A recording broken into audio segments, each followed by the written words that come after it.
Rob Smith is a pastor and theologian who lectures in systematic theology and ethics at Sydney Missionary and Bible College in Australia.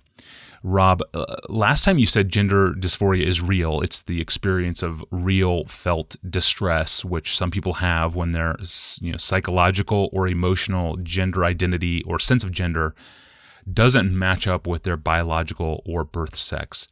Of course, many Christians are agnostics here. I mean, we need to be informed so we can be careful in what we embrace and in what we deny. So, are there any common precipitating causes behind gender dysphoria?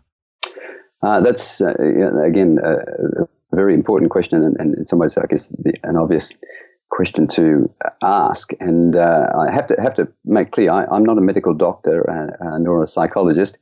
I'm a pastor and a theologian, but I am talking with doctors and psychologists and sexologists and others about these issues, trying to come to grips as they are with this question of causation. And here's the perhaps disappointing answer to the question. Nobody really seems to know. I mean, there are various theories out there, and in some cases, it may be easier to determine what the causes are for this particular person or that particular person. But in general, it's something of a mystery. Now, having said that, I guess the general answers, or at least ways of trying to think through an answer, are simple enough. Is it nature? Is it nurture? Or is it some combination of the two?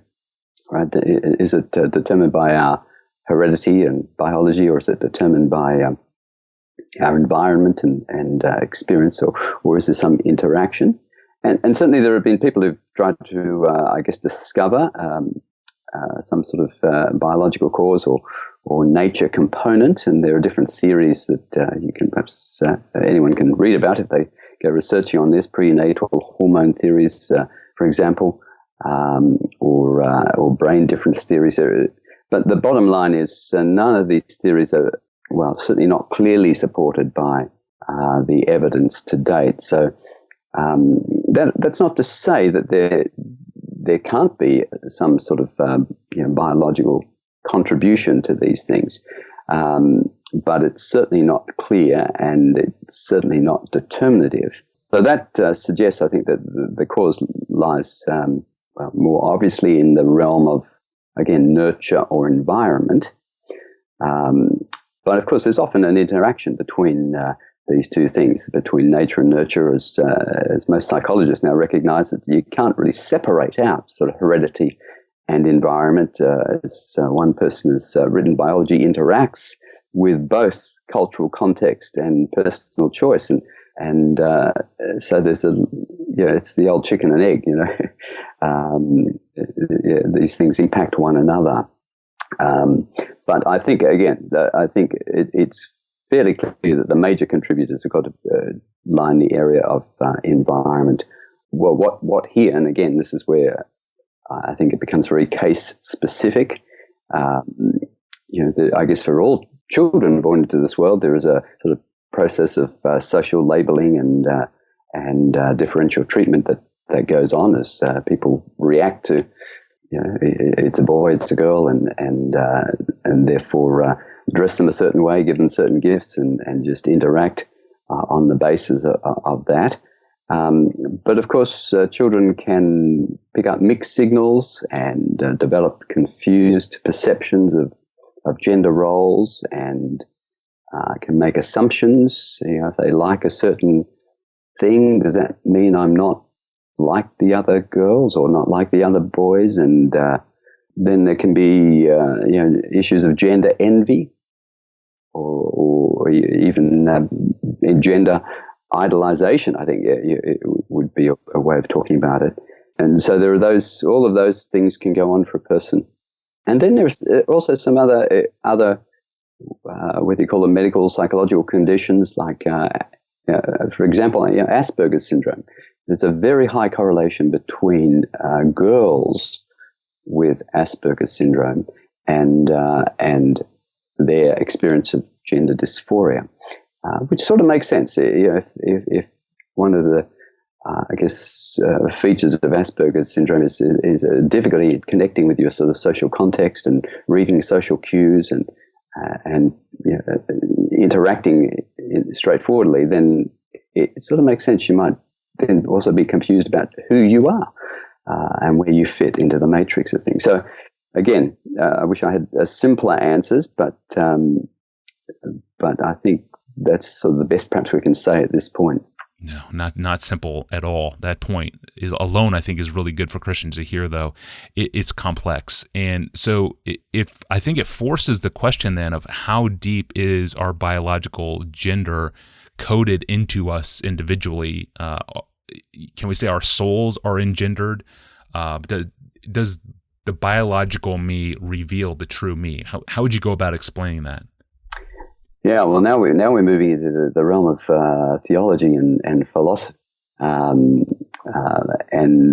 again, it probably won't surprise you that it's a contested field here, and there are different thoughts and different answers that people will give. My view is that as human beings, God has given us a distinct body and soul, but that they exist in what some theologians like to call psychosomatic unity. And so there's an integration there or an interaction there. Some philosophers talk about this as dualistic interactionism, and so that it's therefore not possible to sort of have a body of one kind and a soul of another. The two are knit together. Psalm 139, you knit me together in my mother's womb, not just knit my body together. The two are given by God. Now, again, one of the interesting questions within that is, does as it were, our biology determine our personality, or does it simply reveal the person that God has made? Well, I don't know that we really have to answer that question, because the end point is the same. There's a congruence. We have sex bodies and we are gendered persons, and our sex both reveals and in large measure determines our gender. So that's certainly my view. Again, if you trace back the sort of history of Christian discussion on this, you've got people like Thomas Aquinas, I think, who thinks that souls are sexless or genderless, and it's only bodies that have gender, and others who therefore speculate that in the eschaton, we'll all be sort of asexual and that sort of thing. My reading of Scripture is, the resurrection of the body is, whilst it will be a transformed version of this body, it will be a version of this body. And therefore we should expect that we will be sexed and gendered in the world to come, even though, as Jesus says, that there will be no continuance of marriage and other things. So, again, some of those things we'll have to wait and see, of course, when we to watch this space thing. But the simple answer, I guess, to the question is, I think our bodies and souls are designed by God to speak to one another. We have male or female sex and masculine or feminine gender as a consequence. Yeah, that's helpful, and it honors Scripture as well. Thank you, Rob. Rob will be with us all week. And next up is the question, why is transgender such a big deal for us Christians? Why are we talking about it on this podcast? Why not let people do with their bodies whatever they want to do? They're not hurting anyone else. We hear that all the time. And it's the next question I have for tomorrow. Thanks for listening to the Ask Pastor John podcast with guest Rob Smith from Sydney, Australia. For more details about the podcast, to subscribe to the audio feed, or to send us a question of your own, go to our online home at desiringgod.org/Ask Pastor John. I'm your host, Tony Ranke. I'll see you tomorrow.